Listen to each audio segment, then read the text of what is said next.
మన భీమవరం నియోజకవర్గంలో మన వీరవాసరం మండలం మన భీమవరం మండలం మన నియోజకవర్గంలో కాంగ్రెస్ పార్టీకి ప్రతి ఒక్కరు కూడా అందరూ కూడా ఎంతో ఎక్కడికి వెళ్ళినా ప్రచారంలో కానీ ఎక్కడికి వెళ్ళినా కానీ గతంలో కన్నా చాలా మెరుగ్గా ప్రజలు అందరూ కూడా బాగా ఆశీర్వదించారు. అందరికీ ప్రతి ఒక్కరికి కూడా అందరికీ మా భీమవరం నియోజకవర్గం ఉన్న ప్రజలందరికీ అది మా కాంగ్రెస్ పార్టీ నాయకులకి కార్యకర్తలకి అందరికీ కూడా కృతజ్ఞతలు తెలియజేస్తూ అలాగే ఇప్పుడు కొత్తగా వచ్చిన పార్టీకి స్వాగతం పలుకుతున్నాం. మా భీమవరం నియోజకవర్గంలో కొత్తగా వచ్చిన పార్టీకి మన చంద్రబాబు నాయుడు గారికి పవన్ కళ్యాణ్ గారికి అలాగే అందరికీ శుభాకాంక్షలు తెలియజేస్తూ అలాగే భీమవరం నియోజకవర్గంలో సుదీర్ఘ కాలం నుంచి ఎన్నో సమస్యలు పెరిగిపోయి ఉన్నాయి.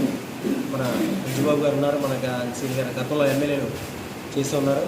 అలాగే మన కొద్దిగా పెద్ద సమస్య ఎప్పటి నుంచో కూలిపోయిన సమస్య యనమదూరు డ్రైను సమస్య చాలా పెద్ద సమస్య.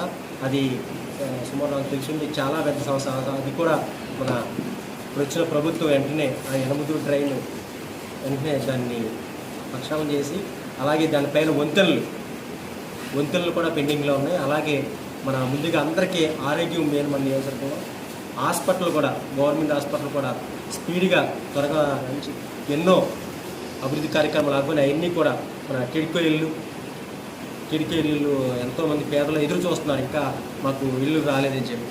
ఆ ఇల్లు సమస్యలు కూడా వెంటనే ఈ వచ్చిన గవర్నమెంట్ వెంటనే ప్రజలకి అందుబాటులోకి వచ్చి సమస్యలు తీర్చాలని చెప్పి కోరుకుంటూ ప్రజల పక్షాన కూడా మేము ఇప్పుడు కూడా అందుబాటులో ఉంటామని చెప్పి తెలియజేస్తూ ఈ రోజున మా భీమవరం నియోజకవర్గంలో మా కాంగ్రెస్ పార్టీలో ఈ రోజున ప్రెస్ మీట్ పెట్టడం జరిగింది.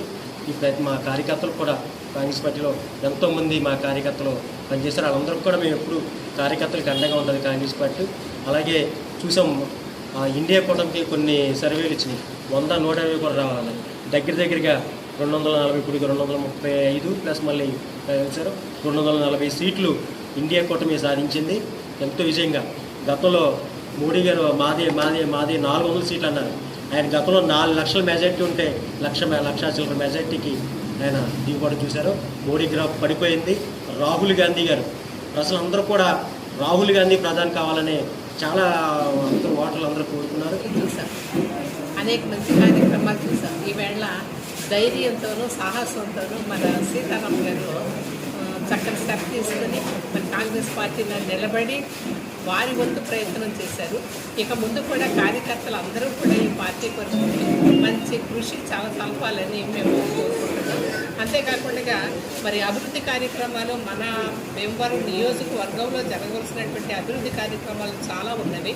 వాటినన్నిటినీ సక్రమంగా నిర్వహించాలంటే మనము కూడా మన వంతు బాధ్యతను నిర్వహిస్తూ ఇప్పుడు వచ్చినటువంటి గవర్నమెంట్ని గౌరవిస్తూ మరి వారికి సహకారంగా మనమందరం కూడా మన కాంగ్రెస్ పార్టీ అభివృద్ధికి ఇప్పటి నుంచి ప్రయత్నం చేస్తే రానున్న కాలంలో మంచి రోజులు చూస్తామనేటువంటి ఆకాంక్షతో మరి మరొకసారి కార్యకర్తలందరికీ కూడా శుభాలు తెలియజేస్తూ మరి ఏ విధమైనటువంటి అపజయం గురించి భయపడుకోకుండా ముందంజలో మనం ఉంటామనేటువంటి నిరీక్షణతో ఆశతో ముందుకు సాగాలని అందరి కార్యకర్తలను కోరుకుంటూ ఒకరికి నలుగురిగా చేర్చుకుంటూ అనేక మందిని కాంగ్రెస్ పార్టీలో చేర్పించాలని కోరుకుంటూ మరి అభివృద్ధి కొరకు మనము సర్వదా ఇప్పుడే కాదు ప్రతి నిమిషం కూడా పాల్పడుతూ ఉండాలని అందరినీ కోరుకుంటూ ఈ సమయం ఇచ్చినటువంటి మరి సీతారామరావు